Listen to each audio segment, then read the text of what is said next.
Inside Boxing's Throwdown. My name is Steve Johnson, my co-host Aurelio Martinez. Hey guys, we're here talking about this past weekend. We knew we were going to have a good fight card down there in Lincoln, Nebraska at the Pinnacle Arena, where Terence Crawford, Terence Bud Crawford, put on a real show, taking on another champion, Julius Ndongo. And Aurelio, the fight itself, I'll let you start off in it, but let me just say this. It's nice in our era now with this alphabet soup of sanctioning bodies we have that we now have one recognized universal junior welterweight champion in Terence Bud Crawford. You know, it's really nice. You know, we haven't had that in a while. As a matter of fact, that's B-Hop. As a matter of fact, yes, it's B-Hop, and I'm trying to remember who the other guy was that had it, but it doesn't matter. It's been a while. I think there was a time Roy had them all, but I think B-Hop was the last one. Yeah, so anyway, but it was good, and like we talked about when we previewed this upcoming card in this fight. Right. I thought it lasted a little longer. I didn't know much about Ndongo, and I mentioned that to everyone. I says, but even though my prediction was a KO in the 8th round. Yeah. Okay, so it just ended up having to happen a little sooner, and. And I'm not trying to knock anyone, but you're gonna knock somebody. Go ahead. I'm talking about Ndongo. This guy was champion. He held 2 belts. Okay, yeah. He held 2 belts, and you would think that it's going to be a well contested card, but it wasn't. It wasn't. Ndongo came out, and I don't know what, but. He didn't have any style. I mean, he was swinging at the fences. Well, that's his style. That's his style. He's wild. So let me ask you, how can you become a world champion with that kind of style? Well, because we both follow boxing. Now, boxing is the sweet science. So any technical boxer will be able to pick apart a wild swinging fighter. So I mean, how do you become a world champion of 2 of the majors? Well, let me just say this. First of all, we know, I'll say it. We know that most of the sanctioning bodies, their belts are up for sale, and the fact that Ndongo, not to knock him, but you really can't knock him because he went to Russia, and then he had another one in Sweden, I believe it was, where he went over. Yeah. No, it was England. I'm sorry, he went to England, and he won the title, then defended the title. So. That would give him credence to get it, but the level of competition that he's at, you got to remember, we all know that Bud Crawford had a tremendous amateur background and moved into the pros. We don't know about amateur background for the Africans, that's first of all. They're just now really starting to pick up steam, and that might have been derailed with another subject we'll talk about later, with what's going on in Naiba. But the African nations as a whole, they really don't have enough, just like China. We're starting to see them starting to pick up steam, and so we knew that this fight. I predicted that it would go the distance and be unanimous decision. But like you said, it was fairly obvious in the first round that this boy hit Bud I think he hit him with a left hook. That was kind of wild. And like I said before, the people that didn't know, but you know it now, Bud Crawford has that it factor. When he gets hit, it makes him more aggressive. Yeah, he's coming at you. Yeah, and I think this dude had never seen anything like that before. Yeah. And what I like about, if you notice, Bud, he came out in the southpaw position. Yeah, because he knew this is a good team where they do their homework, where they analyze and they know what they're going to do, and they got a game plan. They got a secondary plan, a plan B, a plan C.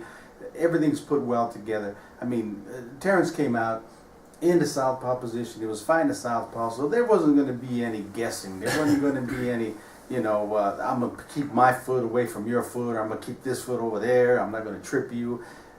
He just says, I can fight southpaw. I'm comfortable fighting southpaw. I switch from time to time, so let's do it. And he came out, and I don't think he ever did switch conventional in the entire fight. That's an excellent observation on your part. One thing that we see about Bud, and you guys can go back and look. You watch him in the first round. Very subtly, he dictates what's going to happen. You watch him. His first thing he does with the footwork, he lets the guy know, I'm not backing up. I'm coming this way. If the guy moves that way, he'll say, okay, well, I can go this way. he starts his game plan of dictating how the fight's going to go right off the bat. Very, very important to champion quality boxers. You have these coaches where they look at film and they do this and they say, okay, well, we can beat this guy if we do this. We can beat this guy if we do this. Wrong. You automatically, and they do it. I mean, 80% of your coaches that do that. No, you don't change your style if you're championship quality to fight someone else's style. You make them fight your fight. That's Exactly. the bottom line, and that's what Bud does, and he does it to a T. And you know what? I have to say this because I know a lot of people are going to disagree, and that's what I love, that a lot of people disagree. But as usual, you have to have Teddy Atlas come up with his nonsense, and he puts up his pound for pound list. He has Lomachenko number 1. I think he had Andre Ward number 2, and Bud moved up to 3. You know, this is ridiculous, but in our second segment, we'll talk about Lomachenko, where he's going to have a chance to put up and see what's going on. But let me talk more about the fight card itself. We were excited about the fight card for Bud to do his thing because Nebraska being right next to Colorado, of course. Yep. We know more about him than a lot of people do. But we had several other fights on the card involving, Colorado kids. We had Mike Reed from Waldorf, Maryland, who was taking on Denver's Rob Red Hot Franco. And Rob did a good job, gave Mike the work that Mike needed. It was unanimous decision in favor of Mike. I know Mike had said that he wanted a knockout, but Rob's not an easy knockout. Rob's a tough kid. And I heard some people being critical of the fight, saying, Mike needs to step up. Mike Reed needs to step up. And I think that's going to be the plan now. They're going to, step up the level of competition, but you got to get by the Rob Frankels, you have to. in order to make that step. And then once again, the radio, what have you and I said a million times? We don't question the movement of fighters with Bob Arum because he knows what he's doing. Top Rank knows what they're doing. Exactly. They absolutely know what they're doing. Exactly. And I do. That's very good. I mean, in another fight, you had that one. In another fight, we had real quick Sakura. Okay. Well, let me back up a little bit because we also had another of our boys, Baltazar Ramirez, who was fighting Kevin Ventura from Omaha, who was really an up-and-coming fighter. And you folks have to pay attention to him. He stopped Baltimore in round 2. Yep. And Baltimore is not an easy out. Baltazar is not an easy out. But Kevin Ventura is a guy that you have to watch. Yeah, and then it's kind of funny, but Baltazar trained at our gym for quite some time, and the kid really has talent, and he had some guidance, but just like other fighters, they fall prey to where they need that money to survive, to put food on the table. Yeah. Okay, so a lot of the technical and the serious training goes out the door, but. I had a chance. Money train. I had a chance to talk to him. Let me say this real quick because we got a couple of minutes. Because he also had the opportunity to fight Trevin Coleman, another Nebraska, not on this card, on a card here in Colorado. Right. He chose to Trevin go with top flight Coleman. Yeah, he chose to go with Ventura because the money was top ranked money versus local money.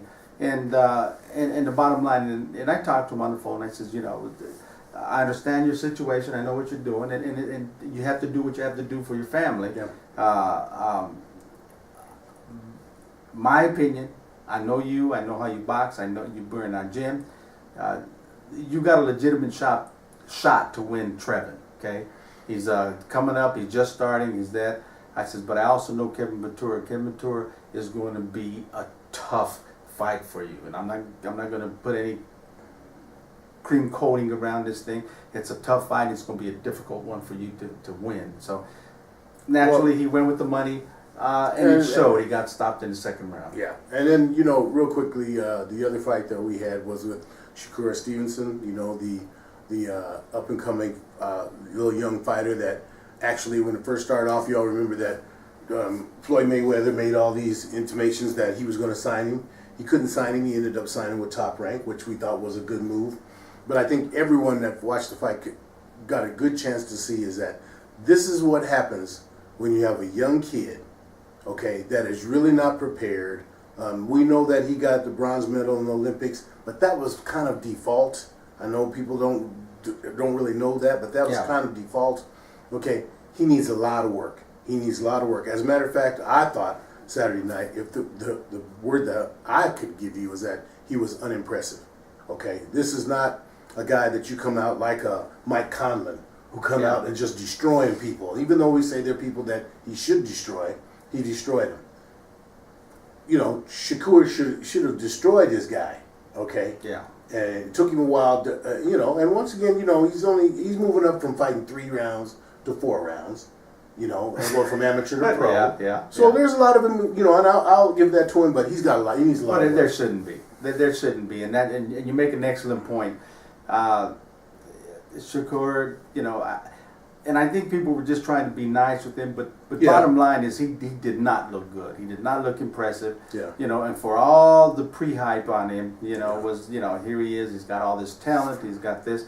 And yes, he's got talent. It's raw talent right now. Talent. And he's going to have to be babied for quite some time. Yep. In order to get that out and like you say, become. That's something you don't have when you talk about a Coleman or a Lomachenko or anyone that comes out of the amateur with all these fights. So different story. Different story. I don't think anyone was impressed. He got the win. To be honest, most of us were looking at Sakura Stevenson as a lock for 2020. Yeah. Okay, that was the reality. Because I could be mistaken, but I think he's only 18, 19 right now. Okay, hey, he's a young kid. Yeah, so like I said, there's one of the reasons why for you guys that you young boxers that are still involved in USA boxing, that's probably what you should think about. If you're working if your thing is you want to go through USA boxing to try to be an Olympian, that's what you want to do is follow this and remember that you need to stay there as long as you can if that's the path you want to travel and get that experience, because jumping into the pros, you know, it's a whole different game. That's the bottom line. It's a whole different game. It's called preparation. So that's another subject, and we'll get on that. Because I don't care how long you stay in USA boxing in the United States, it ain't going to help you. Okay, stop. Okay, so next segment. Let's not forget Stone Cold. Real quick. Oh, my boy. Yeah, man, you're going to let me forget that. My boy. No, I ain't going to let you forget, man, because I like Stone Cold Nelson. I predicted a long time ago when he didn't make the U.S. Olympic team. I said, doesn't matter. He's going to be a light heavyweight champion, a world champion, and I think that's going on now. I know he was a little disappointed Saturday night. He didn't get the knockout. He wanted a knockout for his fans, but, man, if you people want to see a guy who is a showman, who is not in any way derogatory towards his opponent, it's all the way he thinks things should be done. He came in. I'm just gonna give you a little hype, but you got to go look at the way they had him roll him in to the stage, to the ring. The boy's got a lot of talent. It was a shame that the politics of USA boxing did not allow him to go with USA boxing as an Olympian. But Stephen Stone Cold Nelson, that's a guy that you have to watch. As a matter of fact, let me say this: from Brian Bomac's team, their B&B Boxing out of Omaha, you have to look at 3 people. Okay, Terence Crawford, Stephen Stone Cold Nelson, So Cold, and then Kevin Ventura. Those 3 boxers are something special. They really are, and I look for them to do bigger, better things. And see, that's the difference. Real quick, because I know we're over our time, but real quick, that's the difference. You take the 3 fighters you just mentioned. Okay, they're not going to have to be babied as much as Shakur. Okay, they have what it takes to jump right into the pro rankings and make it to the top and vie for. There's people that do that. We have a couple here in Colorado. Mm-hmm. So with that being said, Top Rank has to do their magic with Shakur. They don't have to put a whole lot of magic powder dust on these other guys. And I think part of that is that they have their team. I mean, these guys actually are like family. We know that for a fact. Yeah. I mean, they work out together. They go to shows together. I mean, and there's a lot to be said for that. You know, that unity, give you that support that you have, especially like you and I know. Yeah. When you go into hostile territory, if you've got your guys around you that got your back that have always been there, hey, they can offset that other. And they got Terence Crawford at the Oh, top. yeah, well, no doubt about it. Terence Crawford is there. Listen, stay tuned. We're going to come back with our next segment where we're going to talk about this breaking news where Lomachenko and Guillermo Rigondeaux, it's said that the fight has been done and set for December 9th, is it? I think December 2nd. I think it might be the 9th. But anyway. But anyhow. But the bottom line is that it's still not set in stone. Well, yeah, but that's what everybody's looking for, and we'll talk about that when we come back. Until then, keep them hands up. Come back and watch. Keep them up, baby.